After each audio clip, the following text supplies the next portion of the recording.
Assalamualaikum warahmatullahi wabarakatuh. Perkenalkan, nama saya Aldi Pratama, mahasiswa Agribisnis Universitas Maliku Saleh, dengan NIM 2103200055. Adapun tujuan video ini adalah sebagai pemenuhan tugas, mana kali ini saya akan membahas tentang minor seri, dimana pada video sebelumnya saya membahas primer seri. Baik, mungkin tanpa memperpanjang durasi, di sini saya akan menjelaskan mengenai tentang pembibitan minor seri. Baik, langsung saja. Jadi minor seri ini merupakan pembibitan lanjutan setelah bibit dari primer seri atau pembibitan awal. Nah, kalau ditranslate ke polybag, maksud saya di transplanting ke polybag besar. Bibit yang berkualitas dari minor seri akan memiliki dampak positif pada produktivitas kelapa sawit di masa depan. Nah, ada beberapa hal penting yang perlu diperhatikan dalam perawatan minor seri, diantaranya seperti persiapan lahan. Nah, persiapan lahan dilakukan untuk menentukan lahan pembibitan dengan memperhatikan kondisi jalan, maksudnya kondisi lahan. Kemudian lokasi lahan pembibitan harus dekat dengan air, mudah dijangkau, bebas dari gangguan hewan ternak maupun hewan liar. Sumber air, hal yang utama harus diperhatikan guna mencukupi kebutuhan air pada pembibitan. Kemudian media tanam, pada tahap ini polybag yang digunakan itu berukuran 35 x 40 cm dengan tebal 0,2 mm. Tanah yang digunakan adalah tanah lapisan atas atau topsoil yang gembur, subur, bersih dari potongan kayu, banyak mengandung bahan organik yang terdapat banyak kandungan bahan alami yang terdapat atau yang menyusun topsoil di antara tanah lempung atau loam, kelodak dan pasir, kompos, dan berbagai mikroorganisme yang masih hidup. Zat-zat ini telah tercampur menjadi satu dan terbentuk secara alami yang dapat memperbaiki struktur tanah dan memperbaiki pengudaraan dalam tanah dan diambil dari lahan yang bebas serangan penyakit Ganoderma. Tanah sebelumnya diisi ke polybag diayak terlebih dahulu dan dicampur dengan pupuk dolomit dengan dosis 40 gram per polybag. Kemudian pengisian dan pengaturan polybag. Nah, tanah yang telah dicampur dengan pupuk dolomit diisi penuh ke dalam polybag hingga menyisakan 3-5 cm dari permukaan atas polybag. Kemudian tanamlah bibit dari primer seri, kemudian tanam minor seri dengan cara melakukan penyiraman ke polybag agar mudah untuk dilobangi seukuran baby bag. Selanjutnya, bibit dipegang miring, disayat, dikelilingi dan dibungkus, dilepas. dan bungkusnya dilepas. Lalu dimasukkan ke dalam lubang polybag sambil menahan bibitnya. Nah, bibit yang telah ditanam ditimbun dan dipadatkan, kemudian diberi mulsa berupa tandan kosong atau tangkos yang telah digiling. Adapun fungsi dari mulsa ini adalah untuk menjaga kelembaban tanah dan menekan pertumbuhan gulma. Konsolidasi bibit dilakukan 1 bulan sekali seperti mengganti polybag yang robek, menambah tanah, menambah mulsa, dan menegakkan tanaman yang miring. Kemudian media tanam disusun dilapangkan pola segitiga sama sisi membentuk pola mata 5 dengan jarak tanam 90 x 90 x 90 cm. Nah, adapun tujuan dari pola tanam untuk efisiensi lahan dan untuk memudahkan monitoring tanaman dari segala arah.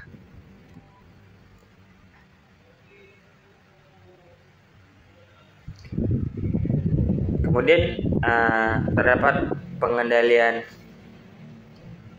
hama dan penyakit, di mana pengendalian hama dan penyakit adalah bentuk pengendalian menjaga serta mengatasi hama ataupun penyakit yang menyerang tanaman kelapa sawit. Pada fase pembibitan, khususnya pembibitan utama, serangan ini dapat menimbulkan kerusakan pada tanaman, sehingga dapat menghambat pertumbuhan tanaman, bahkan mampu membuat tanaman mati. Hama dan penyakit yang sering menyerang tanaman sawit pada menerseri yaitu kumbang apagonia dan belalang yang menyebabkan lubang pada daun, kutu menyebabkan bercak dan daun menguning, dan jamur yang menyebabkan antraknosa dan kulfularia. Pengendalian hama dan penyakit pada tanaman ini dilakukan 1-2 minggu sekali hingga semua hama dan penyakit teratasi dengan menyemprotkan insektisida yang digunakan dengan merek dagang Santador dengan bahan aktif lambda silahatrin untuk membasmi hama ulat dengan dosis 15 cc. Sedangkan pada fungisida yang digunakan dengan merek dagang Amistartop dengan bahan aktif difenoconazole dan azoxystrobin yang berfungsi untuk membasmi jamur dengan dosis 10 cc. Kemudian terdapat penyiangan gulma. Nah, penyiangan gulma dilakukan secara manual dengan mencabut gulma yang berada pada permukaan polybag. Penyiangan gulma dilakukan 2 minggu sekali. Untuk gulma yang berada di sekitar jalan ataupun di luar polybag, dilakukan pengendalian dengan menggunakan Roundup yang berbahan aktif isopropilimina glifosat ditambah dengan Eli dengan masing-masing dosis 30 cc dan 15 gram yang dicampur dengan 15 liter air. Nah, alat semprot dirancang nozzle-nya agar aplikasi penyemprotan tidak sampai mengenai bibit. Penyemprotan harus dilakukan dengan posisi lebih rendah dari permukaan polybag. Waktu penyemprotan tidak dibenarkan dilakukan pada siang hari dikarenakan penguapan herbisida berdampak negatif pada bibit.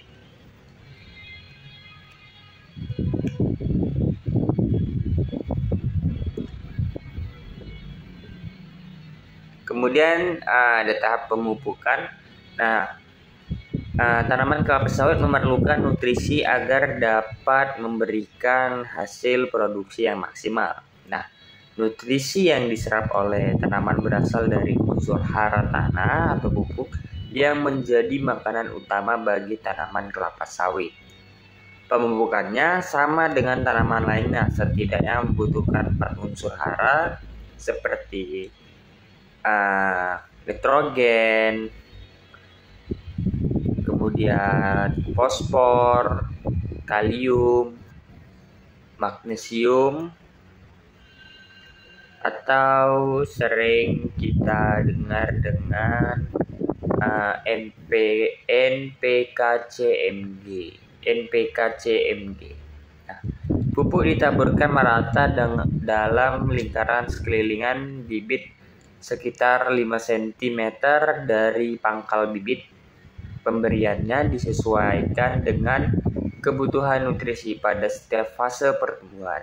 Jenis dan manfaat pupuk yang digunakan seperti unsur utama dan nitrogen ini sangat berguna dalam melakukan pencepatan terhadap pertumbuhan dari tunas tanaman, sehingga banyak diperlukan dalam tahap pembibitan.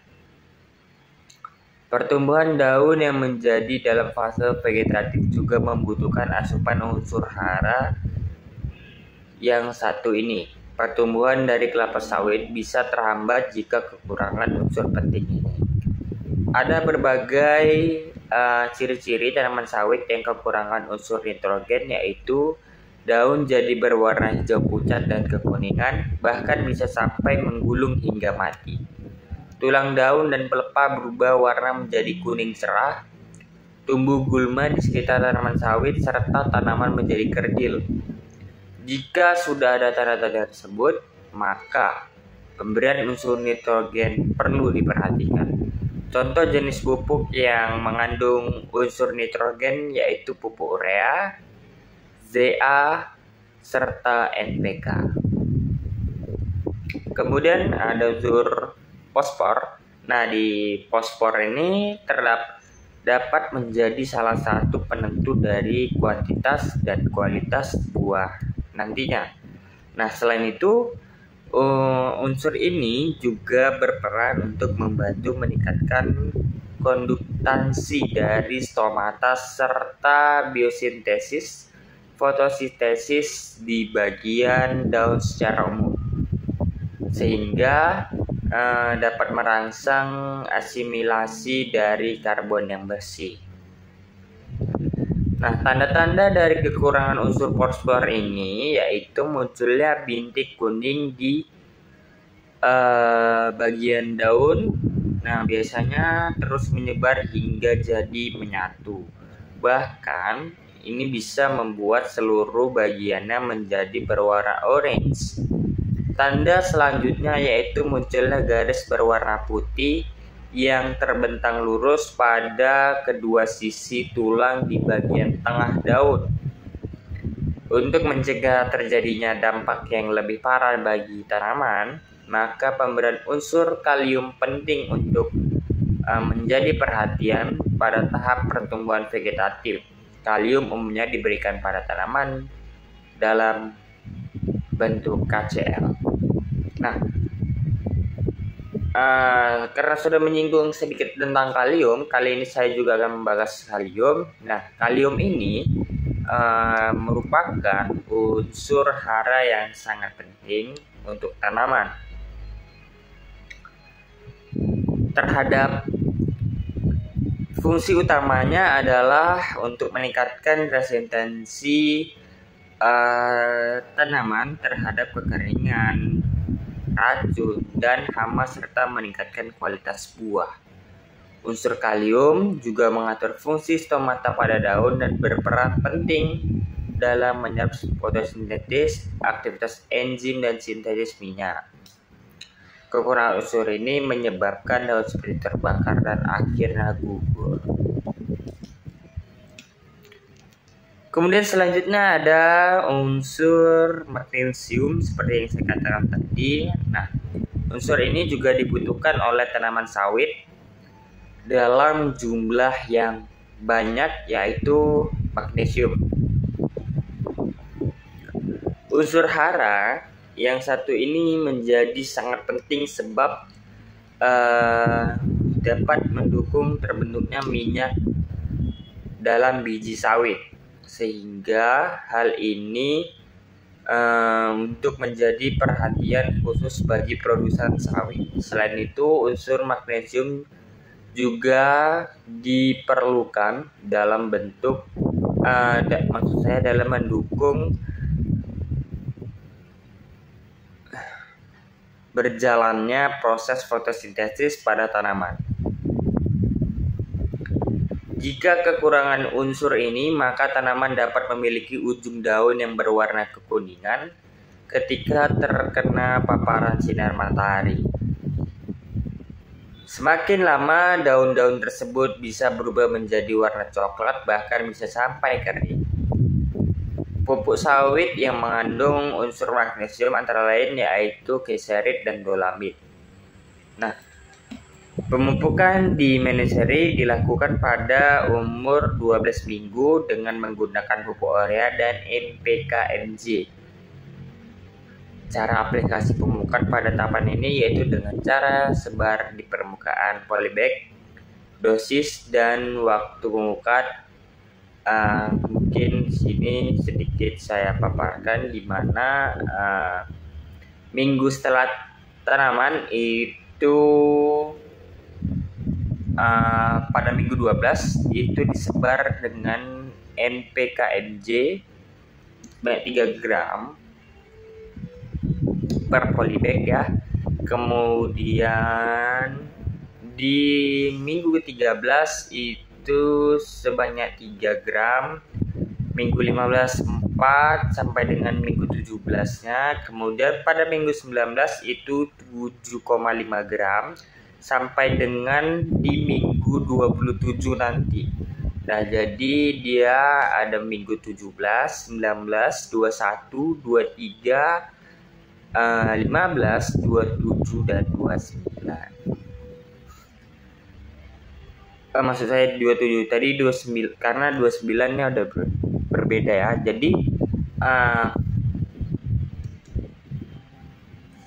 pada minggu 29 ini disebar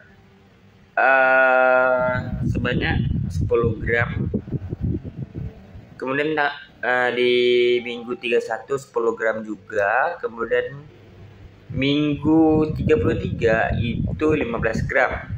Kemudian minggu ke-30 15 gram, kemudian ditambah dengan urea 10 gram.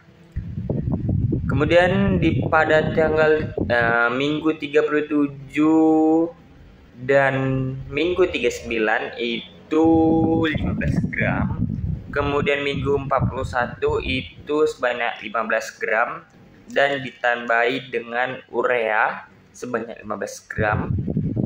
Kemudian minggu 43 dan minggu 45 itu 15 gram NPK-NG.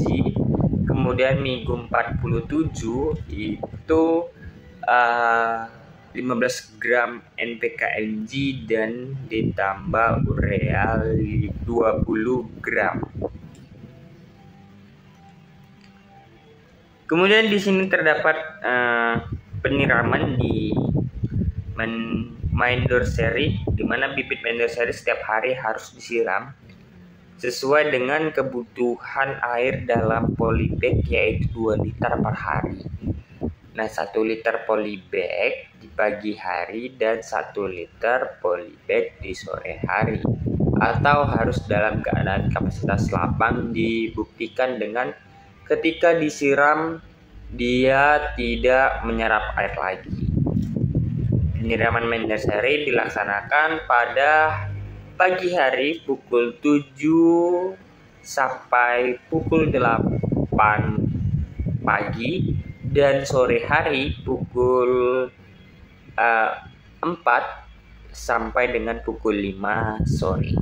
Nah, kegiatan penyiraman dengan menggunakan alat sprinkle dan selang air. Jika terjadi turun hujan, maka tidak melakukan penyiraman. Bila malam turun hujan, lebih dari 10 mm, maka pagi tidak perlu disiram, dan juga hujan turun pada pagi hari lebih dari 10 mm, maka sore hari tidak perlu dilakukan penyiraman.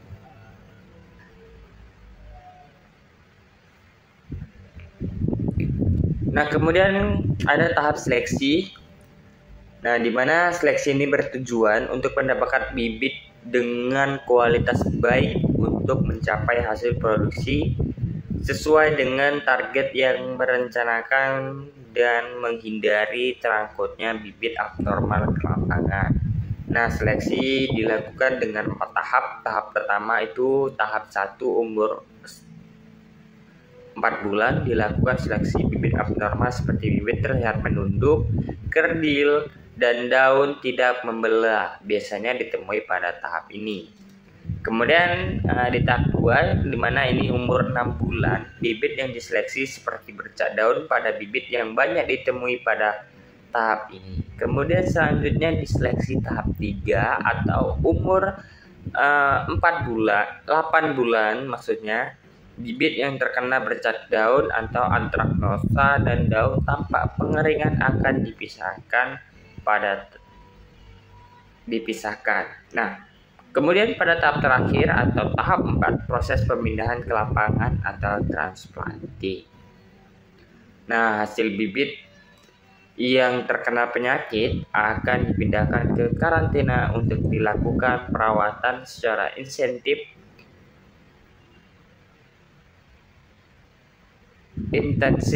Jika bibit tidak sembuh, maka bibit akan dipotong dan dibakar. Tujuannya untuk memutuskan dari penyakit yang tidak baik seperti jamur dan ulat,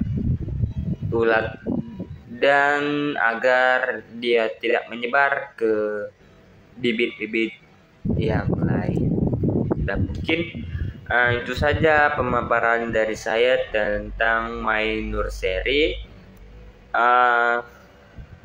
Jika terdapat kesalahpahaman, saya mohon maaf. Saya harap teman-teman dapat memahami dari pemaparan saya mengenai My Nursery. Mungkin hanya itu pemaparan materi My Nursery dari saya. Saya akhiri video ini. Saya ucapkan assalamualaikum warahmatullahi wabarakatuh. Assalamualaikum warahmatullahi wabarakatuh. Perkenalkan, nama saya Aldi Pratama, mahasiswa agribisnis Universitas Malikus Saleh, dengan NIM 2103200055. Adapun tujuan video ini adalah sebagai pemenuhan tugas, mana kali ini saya akan membahas tentang My Nursery, di mana pada video sebelumnya saya membahas Pre Nursery. Baik, mungkin tanpa memperpanjang durasi, di sini saya akan menjelaskan mengenai tentang pembibitan My Nursery. Baik, langsung saja. Jadi My Nursery ini merupakan pembibitan lanjutan setelah bibit dari Pre-Nursery atau pembibitan awal. Nah, kalau ditranslate ke polybag, maksud saya di transplanting ke polybag besar.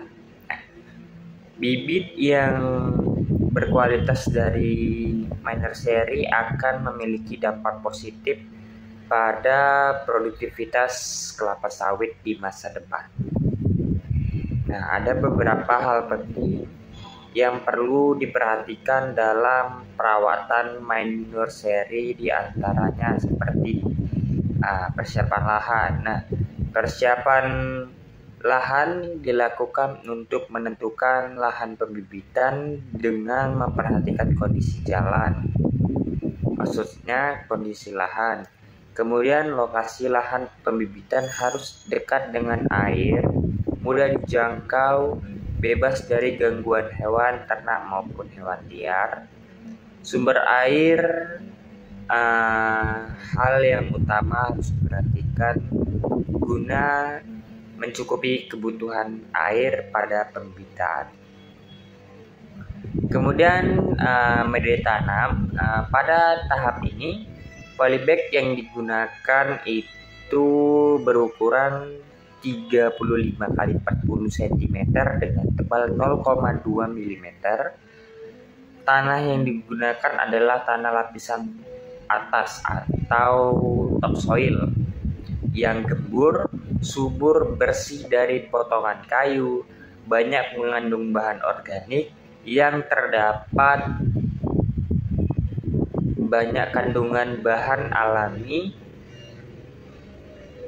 yang terdapat atau yang menyusun topsoil di antara tanah lempung atau loam, kelodak dan pasir, kompos, dan berbagai mikroorganisme yang masih hidup. Zat-zat ini telah tercampur menjadi satu dan terbentuk secara alami yang dapat memperbaiki struktur tanah dan memperbaiki pengudaraan dalam tanah dan diambil dari lahan yang bebas serangan penyakit Ganoderma. Tanah sebelumnya diisi ke polybag diayak terlebih dahulu dan dicampur dengan pupuk dolomit dengan dosis 40 gram per polybag. Kemudian pengisian dan pengaturan polybag. Nah, tanah yang telah dicampur dengan pupuk dolomit diisi penuh ke dalam polybag hingga menyisakan 3-5 cm dari permukaan atas polybag. Kemudian tanamlah bibit dari pre-nursery, kemudian tanam nursery dengan cara melakukan penyiraman ke polybag agar mudah untuk dilobangi seukuran baby bag. Selanjutnya, bibit dipegang miring, disayat, dikelilingi dan dibungkus, dilepas. Dan bungkusnya dilepas. Lalu dimasukkan ke dalam lubang polybag sambil menahan bibitnya. Nah, bibit yang telah ditanam ditimbun dan dipadatkan. Kemudian diberi mulsa berupa tandan kosong atau tangkos yang telah digiling. Adapun fungsi dari mulsa ini adalah untuk menjaga kelembaban tanah dan menekan pertumbuhan gulma. Konsolidasi bibit dilakukan 1 bulan sekali seperti mengganti polybag yang robek, menambah tanah, menambah mulsa, dan menegakkan tanaman yang miring.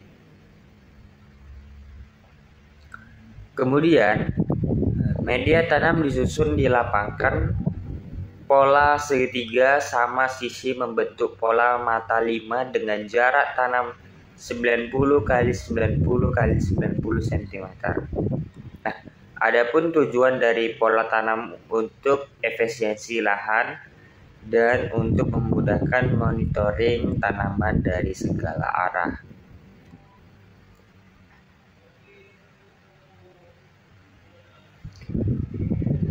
Kemudian terdapat pengendalian hama dan penyakit, di mana pengendalian hama dan penyakit adalah bentuk pengendalian menjaga serta mengatasi hama ataupun penyakit yang menyerang tanaman kelapa sawit pada fase pembibitan, khususnya pembibitan utama Serangan ini dapat menimbulkan kerusakan pada tanaman, sehingga dapat menghambat pertumbuhan tanaman, bahkan mampu membuat tanaman mati. Hama dan penyakit yang sering menyerang tanaman sawit pada menarseri yaitu kumbang apagonia dan belalang yang menyebabkan lubang pada daun. Kutu menyebabkan bercak dan daun menguning, dan jamur yang menyebabkan antraknosa dan kulfularia. Pengendalian hama dan penyakit pada tanaman ini dilakukan 1-2 minggu sekali hingga semua hama dan penyakit teratasi dengan menyemprotkan insektisida yang digunakan dengan merek dagang Santador dengan bahan aktif lambda silahatrin untuk membasmi hama ulat dengan dosis 15 cc. Sedangkan pada fungisida yang digunakan dengan merek dagang Amistartop dengan bahan aktif difenoconazole dan azoxystrobin yang berfungsi untuk membasmi jamur dengan dosis 10 cc. Kemudian terdapat penyangan gulma. Nah, penyangan gulma dilakukan secara manual dengan mencabut gulma yang berada pada permukaan polybag. Penyiangan gulma dilakukan 2 minggu sekali. Untuk gulma yang berada di sekitar jalan ataupun di luar polybag, dilakukan pengendalian dengan menggunakan Roundup yang berbahan aktif isopropilimina glifosat ditambah dengan Eli dengan masing-masing dosis 30 cc dan 15 gram yang dicampur dengan 15 liter air. Nah, alat semprot dirancang nozzle-nya agar aplikasi penyemprotan tidak sampai mengenai bibit. Penyemprotan harus dilakukan dengan posisi lebih rendah dari permukaan polybag. Waktu penyemprotan tidak dibenarkan dilakukan pada siang hari dikarenakan penguapan herbisida berdampak negatif pada bibit.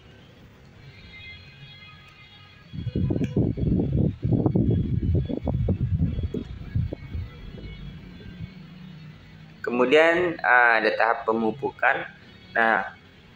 Tanaman kelapa sawit memerlukan nutrisi agar dapat memberikan hasil produksi yang maksimal. Nah, nutrisi yang diserap oleh tanaman berasal dari unsur hara tanah atau pupuk yang menjadi makanan utama bagi tanaman kelapa sawit. Pemupukannya sama dengan tanaman lainnya, setidaknya membutuhkan 4 unsur hara seperti nitrogen, kemudian fosfor, kalium, magnesium, atau sering kita dengar dengan NPK-CMG. Nah, pupuk ditaburkan merata dalam lingkaran sekelilingan bibit sekitar 5 cm dari pangkal bibit.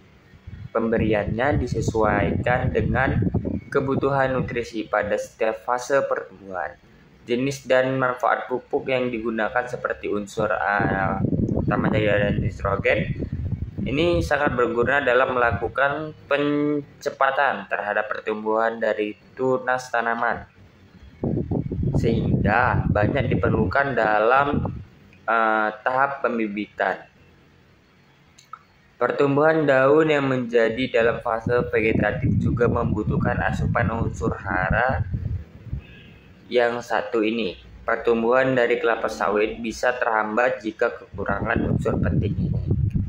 Ada berbagai ciri-ciri tanaman sawit yang kekurangan unsur nitrogen, yaitu daun jadi berwarna hijau pucat dan kekuningan, bahkan bisa sampai menggulung hingga mati. Tulang daun dan pelepah berubah warna menjadi kuning cerah. Tumbuh gulma di sekitar tanaman sawit serta tanaman menjadi kerdil. Jika sudah ada tanda-tanda tersebut, maka pemberian unsur nitrogen perlu diperhatikan. Contoh jenis pupuk yang mengandung unsur nitrogen yaitu pupuk urea, ZA, serta NPK. Kemudian ada unsur fosfor. Nah, di fosfor ini dapat menjadi salah satu penentu dari kuantitas dan kualitas buah nantinya.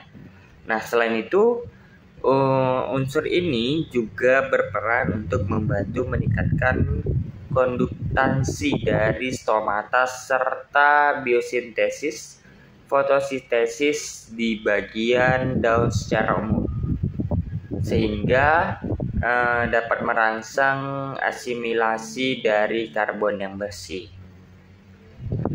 Nah, tanda-tanda dari kekurangan unsur fosfor ini yaitu munculnya bintik kuning di bagian daun. Nah, biasanya terus menyebar hingga jadi menyatu. Bahkan, ini bisa membuat seluruh bagiannya menjadi berwarna orange. Tanda selanjutnya yaitu munculnya garis berwarna putih yang terbentang lurus pada kedua sisi tulang di bagian tengah daun. Untuk mencegah terjadinya dampak yang lebih parah bagi tanaman, maka pemberian unsur kalium penting untuk menjadi perhatian pada tahap pertumbuhan vegetatif. Kalium umumnya diberikan pada tanaman dalam bentuk KCl. Nah, karena sudah menyinggung sedikit tentang kalium, kali ini saya juga akan membahas kalium. Nah, kalium ini merupakan unsur hara yang sangat penting untuk tanaman.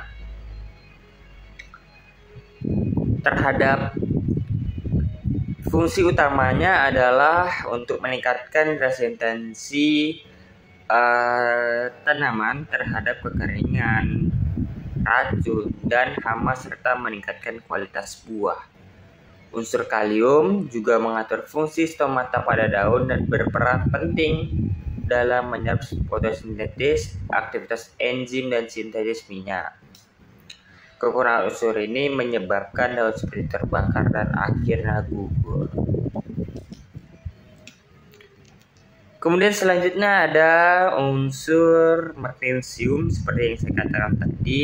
Nah, unsur ini juga dibutuhkan oleh tanaman sawit dalam jumlah yang banyak, yaitu magnesium. Unsur hara yang satu ini menjadi sangat penting sebab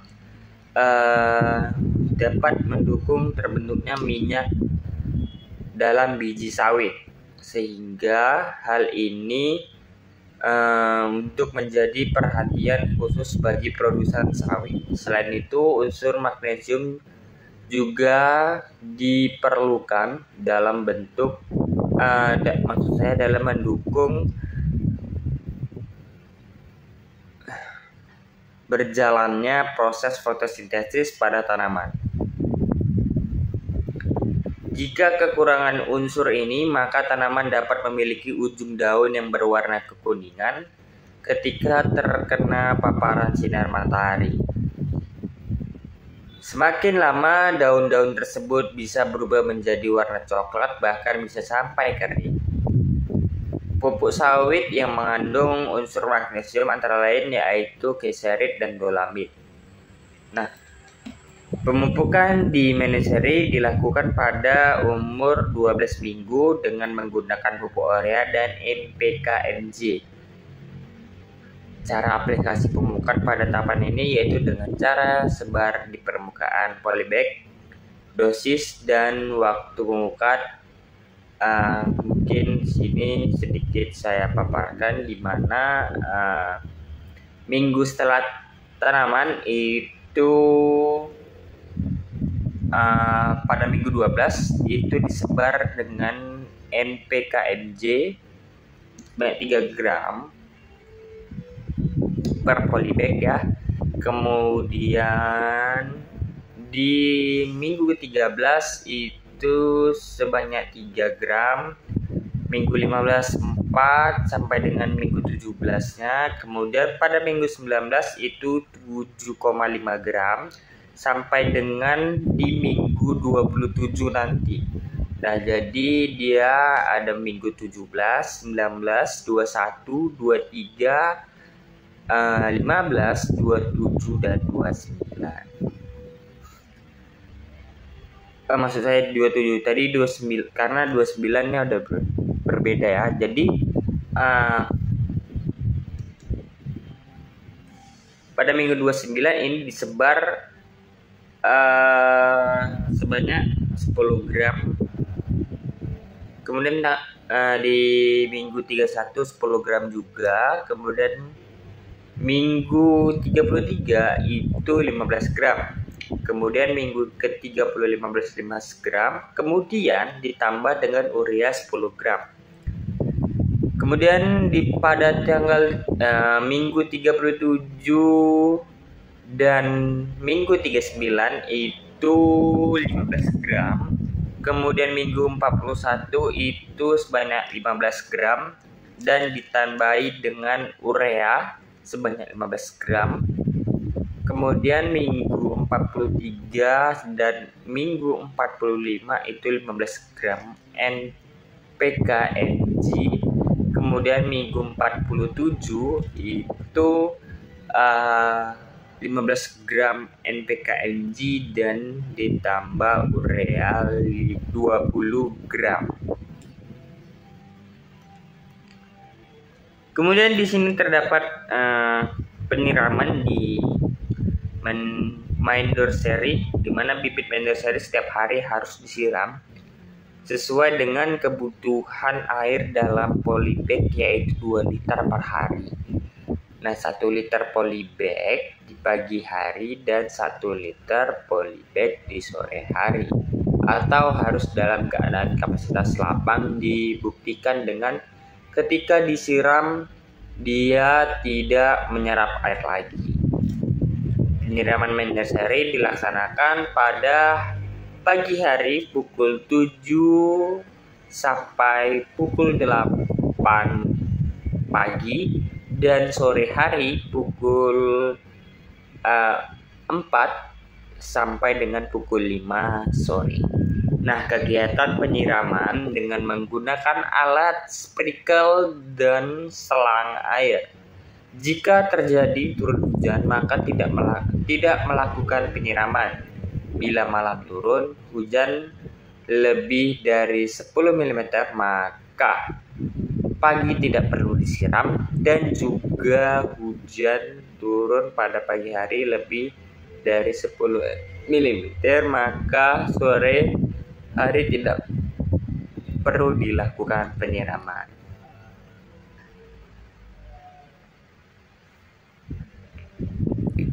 Nah, kemudian ada tahap seleksi. Nah, di mana seleksi ini bertujuan untuk mendapatkan bibit dengan kualitas baik untuk mencapai hasil produksi sesuai dengan target yang merencanakan dan menghindari terangkutnya bibit abnormal ke lapangan. Nah, seleksi dilakukan dengan 4 tahap. Tahap pertama itu tahap 1 umur 4 bulan, dilakukan seleksi bibit abnormal seperti bibit terlihat menunduk, kerdil, dan daun tidak membelah. Biasanya ditemui pada tahap ini. Kemudian di tahap 2, di mana ini umur 6 bulan, bibit yang diseleksi seperti bercak daun pada bibit yang banyak ditemui pada tahap ini. Kemudian selanjutnya diseleksi tahap 3 atau umur 8 bulan maksudnya, bibit yang terkena bercak daun atau antraknosa dan daun tanpa pengeringan akan dipisahkan.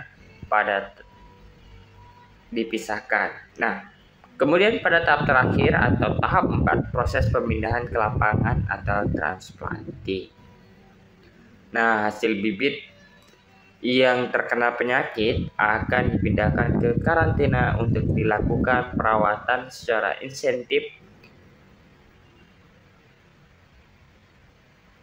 intensif. Jika bibit tidak sembuh, maka bibit akan dipotong dan dibakar. Tujuannya untuk memutuskan dari penyakit yang tidak baik seperti jamur dan ulat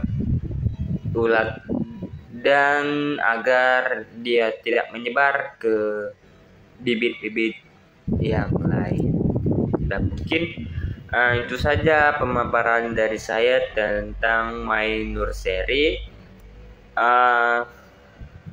Jika terdapat kesalahpahaman, saya mohon maaf. Saya harap teman-teman dapat